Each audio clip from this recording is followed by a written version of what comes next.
Alright, so when you're looking to buy a fourth gen Nissan Maxima, okay, now you just want a car. You want a max, right? Because you need some horsepower to get up on the highway ramps. You need some, low HP to scoot around town and do what you gotta do, right? So from the crank, from the displacement ratings from the factory, the crank, what it produces, right? The motor, what it's rated at is 190 horsepower. Now, back in the late 90s, 95 to 99, that was adequate and sufficient enough. Actually, it's a little bit on the high side because you have a 3.0 engine, right? 3.0 putting out 190 just at the crank. You can imagine that it puts a decent number at the wheels after what is it, drivetrain loss.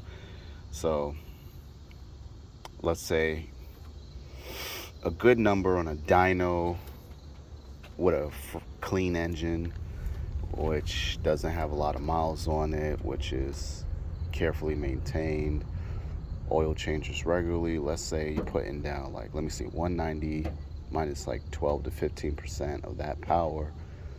I 186. Anywhere from like maybe 182 to 186, right? Because front wheel drive, so yeah. Farting around Queens. Anyway, so it's less powertrain loss because front wheel drive. You have the axle, the long one runs under there, pops it into the output shaft bearing area of the trans.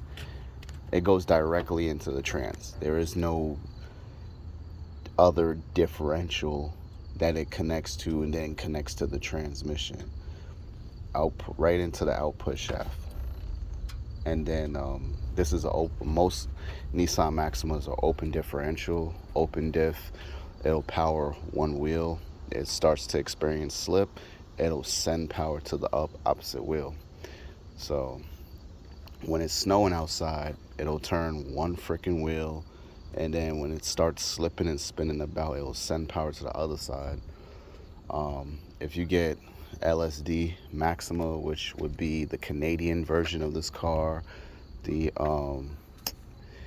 Middle Eastern version that has the MEVI on top, Middle Eastern variable intake. I mean, they get all their horsepower because it's a different setup with the intake and the runners, the butterfly valves, blah, blah, blah, blah, blah. Let's see. So, yeah, this was to compete with everything else. I mean, this was supposed to compete with Honda Accord V6, Toyota Camry V6, maybe the Avalons, maybe, but I'm not really sure. But Nissan wanted their own identity with sport slash luxury, all around, all inclusive vehicle, best bang for your buck. So you can imagine, like, in today's inflation, this was a 25 and up $1,000 car, which in today's money is like a 30, 33, 30, 34 starting price. For the most part, the submodels will give you every single thing except certain things that at the time Nissan's design language tried to, like, I guess, milk a little money out the people. I don't even want to say that. It's just different things that are wanted versus not wanted. Sunroof, fog lights, what else? Heated mirrors, heated seats, shit like that. But for the most part, y'all getting still the same engine, the same transmission, unless you have the i30 Touring, the Canadian Max, and Middle Eastern that all came with limited slip differential. So other than that, you're looking for one, right? You're searching marketplace. You're trying to find one that's at least 1,100 in decent condition, right? So why? I mean, there's folks on Marketplace that want to spend just $500, but they know when they get a $500 car, all this is going to be dirty, gummed up, oily. Brake fluid going to be halfway down. Oil going to be rarely checked. Tires going to be bald or mismatch. Bias ply tires. Quarter panel rust. Rocker panel rust. Check engine light with at least 3 codes. Misfiring. Probably some accident on some door. It's just gonna be, oh yeah, cracked up seats, messed up armrests. Like, I mean, the list goes on and on. So if you're willing to travel and try to get one that's been in a warmer climate, that has documentation that has been in the South or the West Coast or the Midwest, then I mean, you will fare out really better with those, because you don't have to worry about a whole bunch of rust. Rust you might not even be able to see it, or you might be. Strut towers. You'll probably most likely see the rust underneath everything. When you start doing brake jobs, you'll be like, oh my God, why the heck are these brake pad shims so rusty? It looks like flaky brown sheeting, right? So somebody could do a buff job, clay bar job on the car. They could just get it washed a couple of times and mildly detailed, wet sanded, whatever, color sanded, whatever, right? But where you really want to go first and foremost on any Maxima, I don't care if it's cold climate, hot climate, wet climate, sandy climate, is you want to get down. You want to get down here, and you can pull out the mat from the side and use it, but you really want to check. I mean, if their splash shield's not here, but still you can see it through here too. The lower tie bar, aka lower rad support, the lower one, the whole thing from side to side. That I could knock that off and repaint it. It's starting to get a little surface rust. But if that thing's completely rotted out, ate away, where that bottom bolt has nothing to stick to, congratulations. There's no integrity in that, right? There's no integrity, and then that cross member down there is gonna drop, and your whole engine's gonna be sitting all the way down here, about 3 or 4 inches, and then when you start to take corners, it's gonna throw its weight and you'll feel it. So it's the first place you want to check. Every now and then you should definitely get something that lubes this up, and just keep oiling this thing down. I don't care if you use engine oil. Oil this thing down, because when you have hood latch issues, when you go to try and pop your release and try to come out here, the hood's not even gonna pop up how it should. That's the second spot to watch for rust. Bro, I mean, 9 times out of 10, if you get a little vibration, don't assume that it's a misfire all the time. It could be loose intake boots, like popped off hoses, stuff like that. Just check to make sure everything's plugged up, not cracked or has holes in it. And then of course, you want to see if your motor mounts are frayed and ate away. Check to see if your model, right? You got the VIN tag right there. You can see submodel information and build stuff on it. And it has the information on your transmission right there. The RE4F04A. Same transmission used in the damn Quest of that era. And it's been carried over and revised in the Ultimas, the 3.5s and stuff like that. It's just, it's not as powerful enough for that 3.5. That's why a lot of people have issues. Damn, I want to put my strut brace back on. I had a cheap strut brace that went from side to side, probably like an eBay special, but man, night and day improved. You can tell. flexing of the body on curves on the highway. It's a little bit more roll without that cheap strut brace. Now, lower sway bar, whatever, custom sway bar, that's gonna help a lot. But when these cars have parts discontinued and all those group deals go away, now you gotta find a car that's been junked or people are parting it out, and you gotta find that. So, all right. So you want a max, right? I don't care what the hell the mileage is, cause y'all be capping, bro. Y'all be capping for real.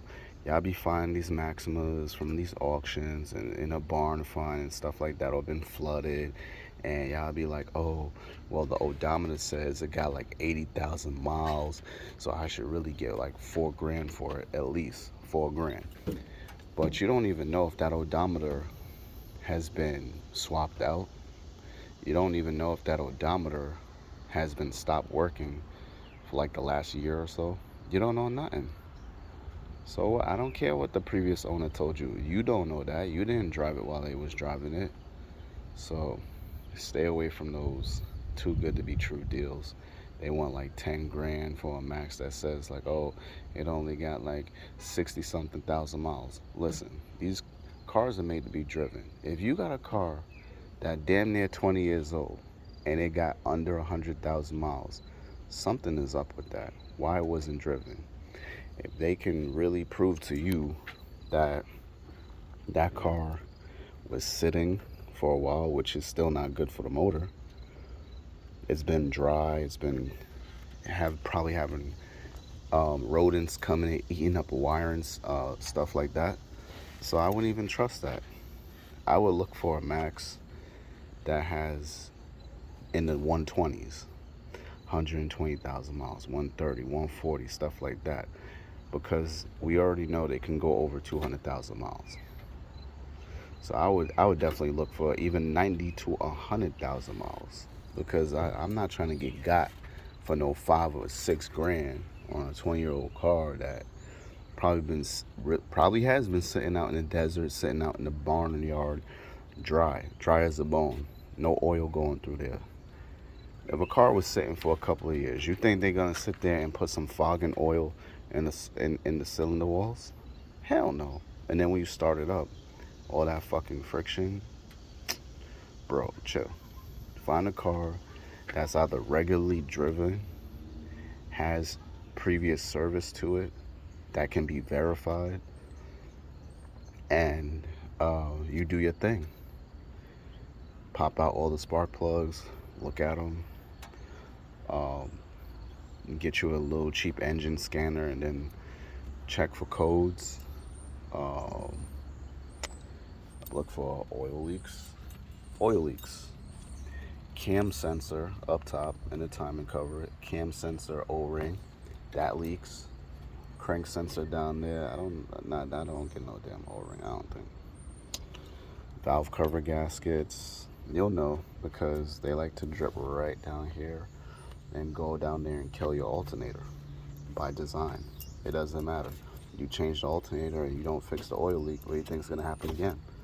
Alright, so RTV sealant, RTV gray, right here around the crescent, and a little bit, right there, and also in the back too, because in the back, that valve cover is actually slanted like this, right? By design. So all the oil will go right to the back and collect and pull up right there and be going out through the back and roasting on your exhaust manifolds. Now, I will look at a Max that has all original wiring. You get a Max and you start to see different types of electrical tape and different spliced in wires. Get somebody that can scan that for codes. Actually try and touch the wiring and make sure it's not coming out or popping out, because who's to say like you find something that seems clean and then when you go and start driving it, freaking wires start popping off, and all of a sudden now it's shut down on you while you driving or some nonsense like that. You park it, it was fine, you try to go start it up, there's no communication, right? check for OEM parts. OEM, mass airflow sensor. This sticker right here is bragging rights.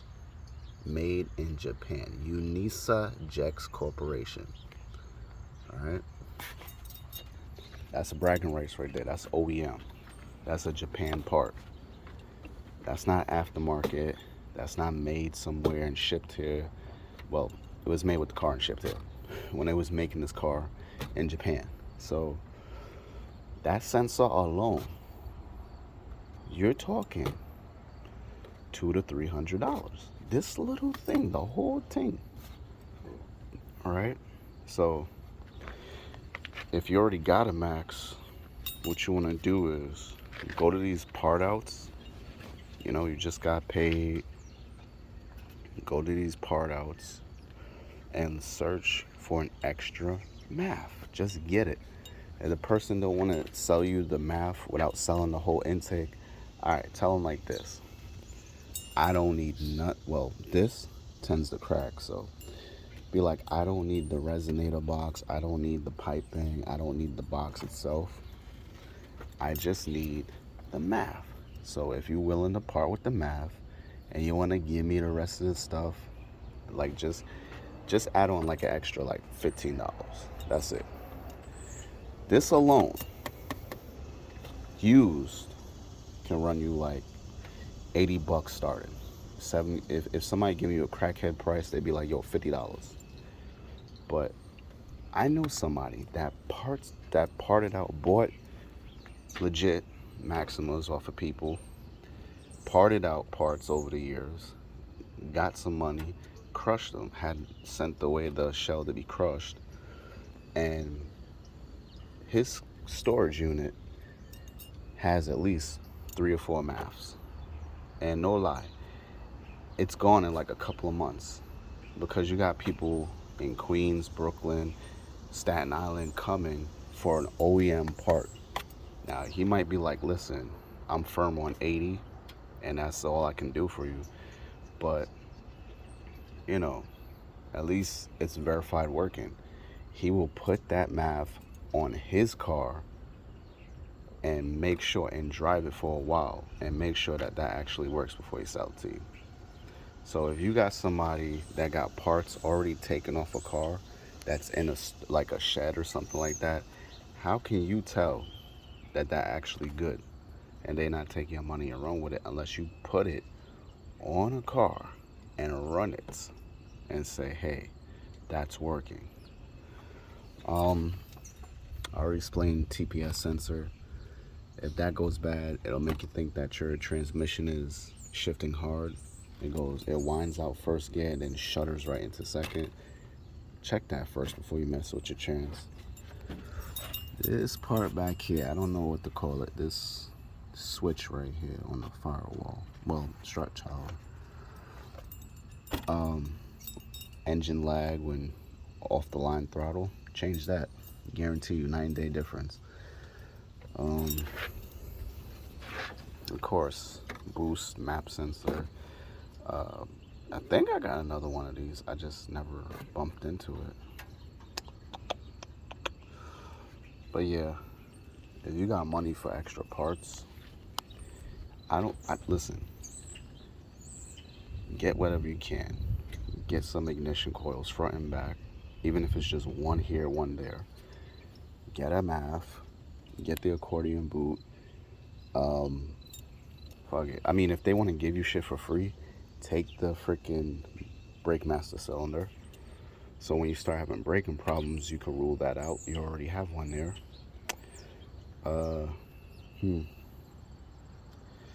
Fuses. All right. Fuses. So this is your main battery fuse. That is 140 amps. You have walked inside auto parts store. You have never seen them sell these. Where do you get them from if they're below? You gotta order it or find a parts car. So if you got a parts car, don't forget you gotta unbolt this. Yes, 210s, I believe. Right there, you'll see, right there. And you pull this away from the firewall, right? And you're gonna see a plastic flap back here that you use a flathead, and you pull it either up or down, peel it back. And on both sides, there's 2 screws that hold this fuse in. So the fuse goes down like this, and it has holes in the bottom. So on one side it's an 8, and one side is a 10. So you'll see on this side, it's like, it looks like smooth plastic, but when you see a crease in there, like this right here, the flap begins right there below the lip. Pull that shit away from it, and you can access those bolts. Typical.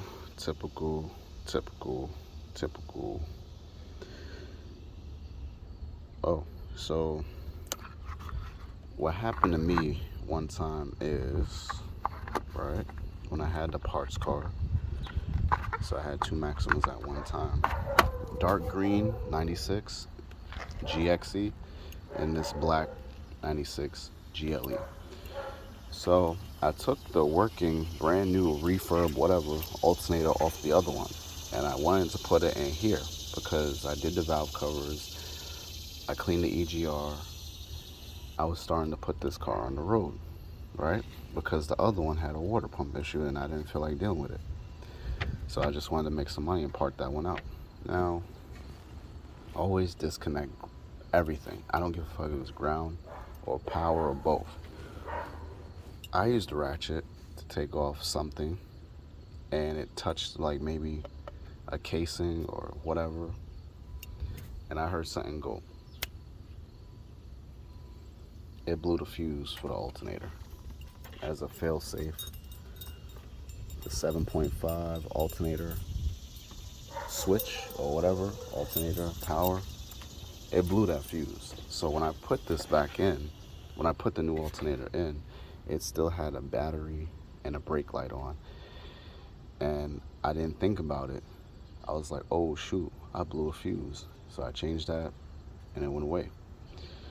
Also, from a parts vehicle, you would want to get the alternator harness because they tend to like crack up and mess up, and when people try to take the harness out, they pull freaking wires out of this thing and try to splice it back. I mean, it's cheap from Nissan. It's like what, less than $20, I think. Just order an extra alternator wiring. What else? I mean, the way they came from the factory, you really ain't gotta do much but check and change your oil. So, let's say the first 6 months of the year, if you didn't change your damn oil at least once a month, depending on, you know, how you drive, how much you drive, you're doing it wrong. If you don't check your oil at least once a week, because this is a old car, you're doing it wrong. Okay, every 2 weeks. Every 2 weeks to be exact, right? Every 2 to 3 weeks. Check your oil level. It starts to get dirty. It's hard to, the more and more dirty the oil get, it's hard to read on these, at least on this dipstick. So, I mean, you might take your car to a flush and fill place, but always try to get an oil change with a filter. A good, decent quality filter. K&N, Mobile One. You know, shit like that. A Nissan filter. Right? Flush your coolant out. Just get new coolant in there. Try the burping procedure. Look it up. Gotta raise the front of the vehicle. Turn the AC on high or something like that. Heat on high. And then raise the RPMs. And as you pour coolant in, every now and then, you just burp it. Like raise the RPMs. It'll start to burp and splash out of here. But you really want to get all the air out of there. It's just like with brakes. You don't want air in there. Then every now and then, you know, check the reservoir level and top it up as needed. Hey, every now and then use some injector cleaner, some quality injector cleaner, full tank, boost the octane, premium gas, help keep the valves clean. And